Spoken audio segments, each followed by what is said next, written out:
Perumpamaan tentang perjamuan kawin, Matius 22 ayat 1-14. Lalu Yesus berbicara pula dalam perumpamaan kepada mereka. Hal kerajaan surga seumpama seorang raja yang mengadakan perjamuan kawin untuk anaknya. Ia menyuruh hamba-hambanya memanggil orang-orang yang telah diundang ke perjamuan kawin itu. Tetapi orang-orang itu tidak mau datang.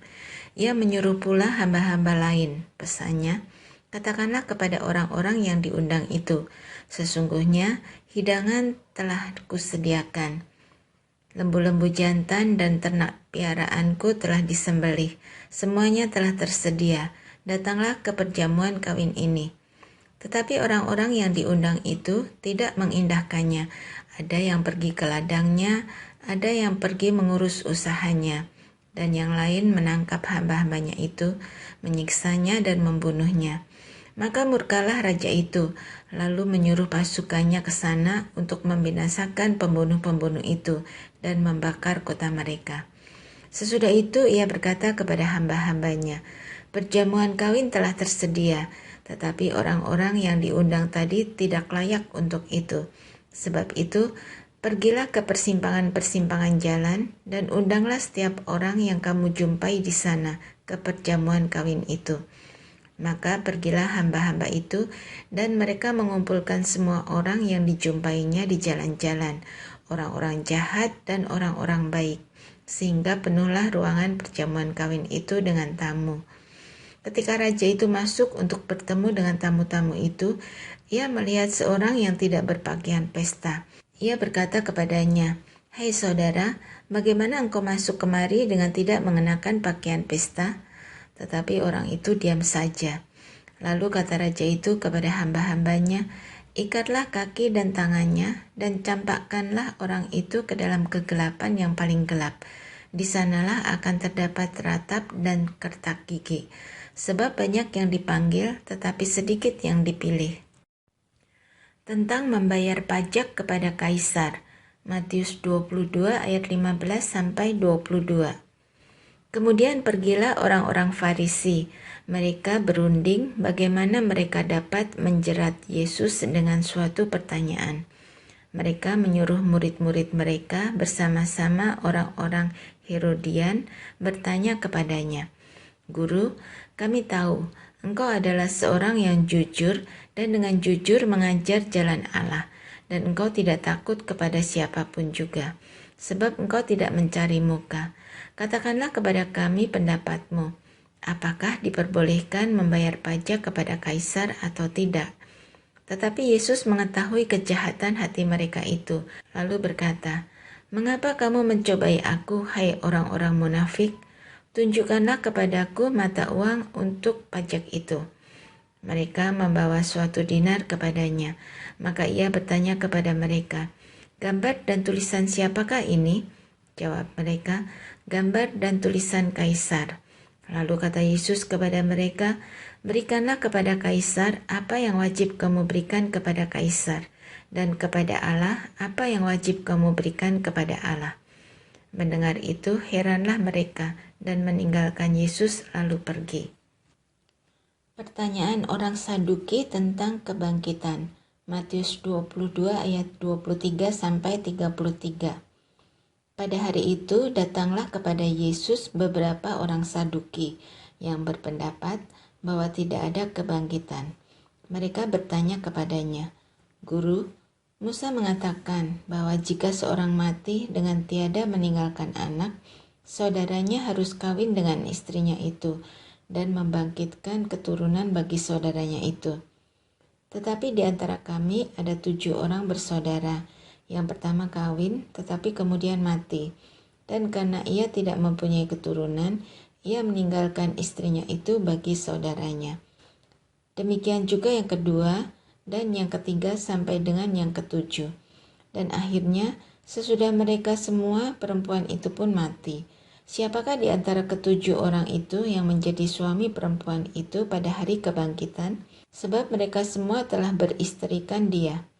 Yesus menjawab mereka, "Kamu sesat, sebab kamu tidak mengerti kitab suci maupun kuasa Allah.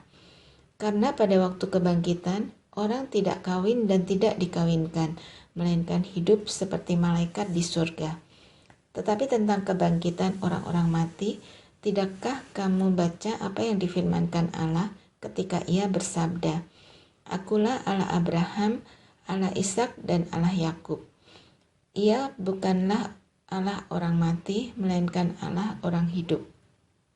Orang banyak yang mendengar itu takjub akan pengajarannya. Hukum yang terutama. Matius 22 ayat 34-40. Ketika orang-orang Farisi mendengar bahwa Yesus telah membuat orang-orang Saduki itu bungkam, berkumpullah mereka, dan seorang dari mereka, seorang ahli Taurat, bertanya untuk mencobai dia. "Guru, hukum manakah yang terutama dalam hukum Taurat?" Jawab Yesus kepadanya, "Kasihilah Tuhan Allahmu dengan segenap hatimu, dan dengan segenap jiwamu, dan dengan segenap akal budimu. Itulah hukum yang terutama dan yang pertama. Dan hukum yang kedua yang sama dengan itu ialah, kasihilah sesamamu manusia seperti dirimu sendiri. Pada kedua hukum inilah tergantung seluruh hukum Taurat dan kitab para nabi." Hubungan antara Yesus dan Daud. Matius 22 ayat 41-46. Ketika orang-orang Farisi sedang berkumpul, Yesus bertanya kepada mereka, katanya, "Apakah pendapatmu tentang Mesias? Anak siapakah dia?" Kata mereka kepadanya, "Anak Daud." Katanya kepada mereka, "Jika demikian, bagaimanakah Daud oleh pimpinan roh dapat menyebut dia tuannya ketika ia berkata, 'Tuhan telah berfirman kepada Tuanku, duduklah di sebelah kananku, sampai musuh-musuhmu kutaruh di bawah kakimu.' Jadi jika Daud menyebut dia tuannya, bagaimana mungkin ia anaknya pula?" Tidak ada seorang pun yang dapat menjawabnya. Dan sejak hari itu tidak ada seorang pun juga yang berani menanyakan sesuatu kepadanya. Perumpamaan tentang penggarap-penggarap kebun anggur. Markus 12 ayat 1-12. Lalu Yesus mulai berbicara kepada mereka dalam perumpamaan. Adalah seorang membuka kebun anggur dan menanam pagar sekelilingnya. Ia menggali lubang tempat memeras anggur dan mendirikan menara jaga. Kemudian ia menyewakan kebun itu kepada penggarap-penggarap, lalu berangkat ke negeri lain. Dan ketika sudah tiba musimnya, ia menyuruh seorang hamba kepada penggarap-penggarap itu untuk menerima sebagian dari hasil kebun itu dari mereka. Tetapi mereka menangkap hamba itu dan memukulnya, lalu menyuruhnya pergi dengan tangan hampa. Kemudian ia menyuruh pula seorang hamba lain kepada mereka. Orang ini mereka pukul sampai luka kepalanya dan sangat mereka permalukan. Lalu ia menyuruh seorang hamba lain lagi, dan orang ini mereka bunuh. Dan banyak lagi yang lain, ada yang mereka pukul dan ada yang mereka bunuh. Sekarang tinggal hanya satu orang anaknya yang kekasih. Akhirnya ia menyuruh dia kepada mereka. Katanya, "Anakku akan mereka segani." Tetapi penggarap-penggarap itu berkata seorang kepada yang lain, "Ia adalah ahli waris. Mari kita bunuh dia, maka warisan ini menjadi milik kita." Mereka menangkapnya dan membunuhnya, lalu melemparkannya keluar kebun anggur itu. Sekarang apa yang akan dilakukan oleh tuan kebun anggur itu? Ia akan datang dan membinasakan penggarap-penggarap itu, lalu mempercayakan kebun anggur itu kepada orang-orang lain. Tidak pernahkah kamu membaca nas ini? Batu yang dibuang oleh tukang-tukang bangunan telah menjadi batu penjuru. Hal itu terjadi dari pihak Tuhan, suatu perbuatan ajaib di mata kita. Lalu mereka berusaha untuk menangkap Yesus karena mereka tahu bahwa merekalah yang dimaksudkannya dengan perumpamaan itu. Tetapi mereka takut kepada orang banyak, jadi mereka pergi dan membiarkan dia. Tentang membayar pajak kepada Kaisar. Markus 12 ayat 13-17. Kemudian disuruh beberapa orang Farisi dan Herodian kepada Yesus untuk menjerat dia dengan suatu pertanyaan. Orang-orang itu datang dan berkata kepadanya, "Guru, kami tahu engkau adalah seorang yang jujur dan engkau tidak takut kepada siapapun juga, sebab engkau tidak mencari muka, melainkan dengan jujur mengajar jalan Allah dengan segala kejujuran. Apakah dibolehkan membayar pajak kepada kaisar atau tidak? Haruskah kami bayar atau tidak?" Tetapi Yesus mengetahui kemunafikan mereka, lalu berkata kepada mereka, "Mengapa kamu mencobai aku? Bawalah kemari suatu dinar supaya kulihat."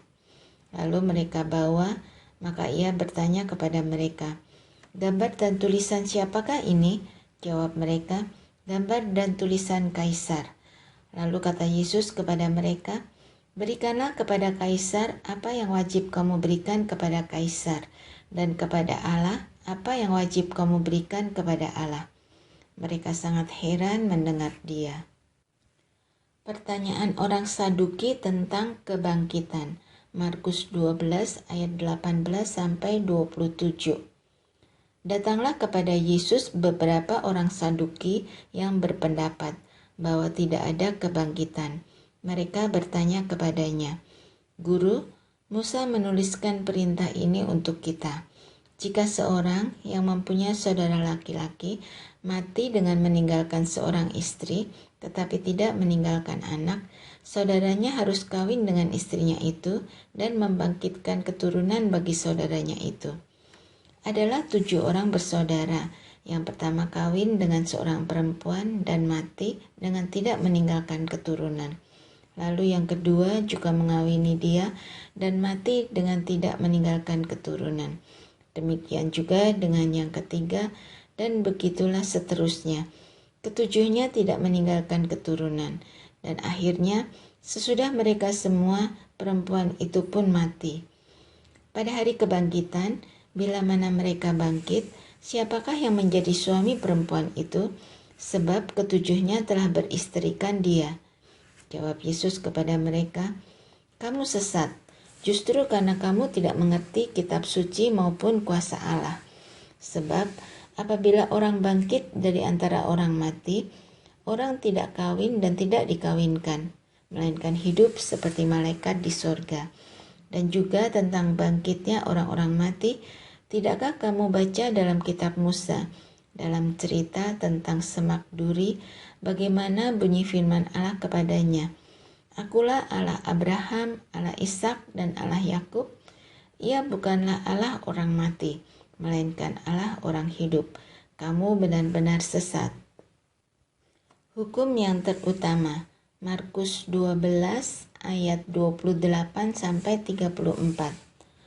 Lalu seorang ahli Taurat yang mendengar Yesus dan orang-orang Saduki bersoal jawab dan tahu bahwa Yesus memberi jawab yang tepat kepada orang-orang itu, datang kepadanya dan bertanya, "Hukum manakah yang paling utama?" Jawab Yesus, "Hukum yang terutama ialah, dengarlah hai orang Israel, Tuhan Allah kita, Tuhan itu Esa. Kasihilah Tuhan Allahmu dengan segenap hatimu, dan dengan segenap jiwamu, dan dengan segenap akal budimu, dan dengan segenap kekuatanmu. Dan hukum yang kedua ialah, kasihilah sesamamu manusia seperti dirimu sendiri. Tidak ada hukum lain yang lebih utama daripada kedua hukum ini." Lalu kata ahli Taurat itu kepada Yesus, "Tepat sekali, Guru, benar katamu itu, bahwa dia Esa dan bahwa tidak ada yang lain kecuali dia. Memang mengasihi dia dengan segenap hati dan dengan segenap pengertian dan dengan segenap kekuatan, dan juga mengasihi sesama manusia seperti diri sendiri adalah jauh lebih utama daripada semua korban bakaran dan korban sembelihan." Yesus melihat bagaimana bijaksananya jawab orang itu, dan ia berkata kepadanya, "Engkau tidak jauh dari kerajaan Allah."